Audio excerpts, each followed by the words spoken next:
applause to welcome Carlos to the stage.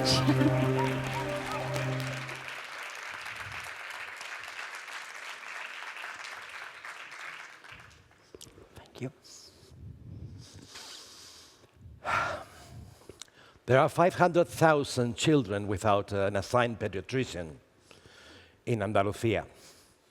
That is 1/3 of the total under 14 years old population in the region. And why?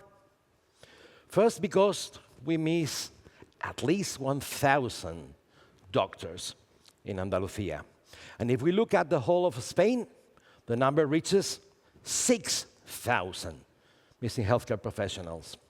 And it is not because we don't have enough doctors, because in fact, we have one of the highest per capita number of professionals in healthcare. The problem is that they are sometimes not where they should be. And it's not just a Spain problem, it is also a European problem. If we read the report by Health at a Glance in 2024, they consider that there will be 1.2 million missing healthcare professionals in the European Union in the following years. And it's not just a matter of health. IT specialists, engineers, artists, but often work as liberal professionals or as part of small businesses, and they face huge barriers to reach other markets in Europe. Why? Because talent is misplaced. There are millions and millions of talented professionals that would be needed elsewhere. Let's see one of these cases. This is Anna Kavloskaite. She is a very talented pediatrician. She is passionate about her work, and she's a perfect example of a vocational doctor. Anna has a dream. A few years ago, she was doing volunteering work in Granada, in Andalusia, and she became in love with the region. So she dreams that one day she can set her own business there. A few days ago, she received a message. Santiago, an old colleague from Spain, is retiring, and he wants to transfer his health clinic in Granada. It is the chance of a lifetime for Anna. All she needs is to rush a little, because there's a grant from the European community for health businesses and also from the Spanish government, and the deadline for that grant is on the 26th of the month. Okay? So she just needs to get all the information before the 16th. Easy, right? First, he needs to gather all the documents, right? Just, a lot of documents. And we'll see what she needs. Oh, she must get the proof of living in her town in Vilnius.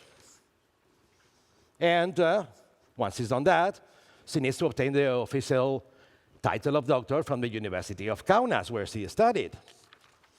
And then the translator certification of Master in Pediatrics from Rome, where she got her specialization. Takes a little bit more. And to apply for the business grant in Madrid. Yep. And to sign the transfer of the clinic in Granada. Okay? And to request a financial statement from her bank account in Vilnius. And to provide such a statement to the government of Andalusia. And to register her car. And to ask for a copy of the membership of the Professional Association of Doctors of Lithuania. And now she's asked for the students and the EST credits and the...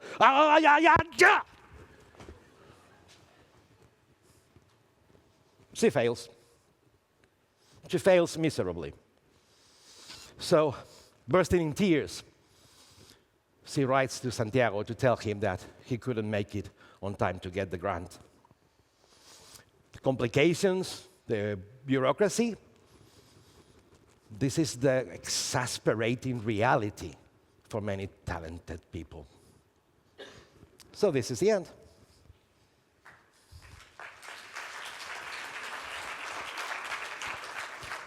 the end, really.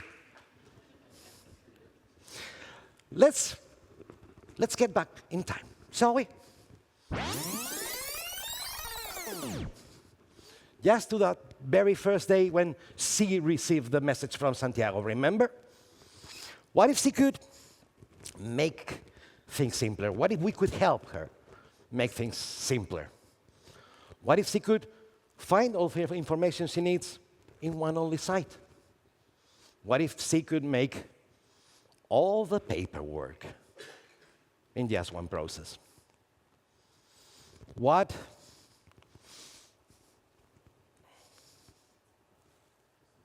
if not only doctors, but all kinds of professionals and businesses could move seamlessly around Europe, like one real single market?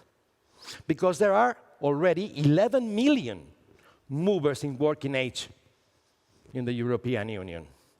And if we could make things simpler, there will probably be many millions more. But hey, I'm not saying it's going to be easy, right? I know there is still a lot of work to do. But at the Spanish National Agency for Digital Administration, we believe in a vision. We believe we already have the foundations to build that future. First of all, with a single digital gateway and the Your Europe portal, we can have centralized and reliable information. We can offer support, services, and simplified procedures. And with the once-only technical system, we can offer the reduction of administrative burden, the enhanced cross-border services, and the transparency and trust, all while ensuring data safety and consistency. And remember when Tania explained you? Not in 4 weeks, just in 4 clicks. If we use the SDG and the OOTS, the single digital gateway and the once-only technical system, we can help bring in talent where it is more needed. We can help reducing cost by millions of euros for citizens, for businesses, and for administrations. Kerstin Jorma, when she opened the introductory speech, she said we could reduce cost by half. Not bad. And we can save an eternity of time that we can use to fulfill dreams or to save lives. So, we would like to ask you, digital leaders and representatives from competent authorities all over Europe, we want to ask you to join us.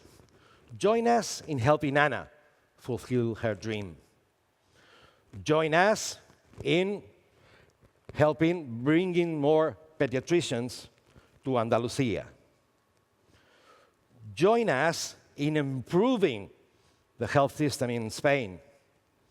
And join us in making Europe one single market by design.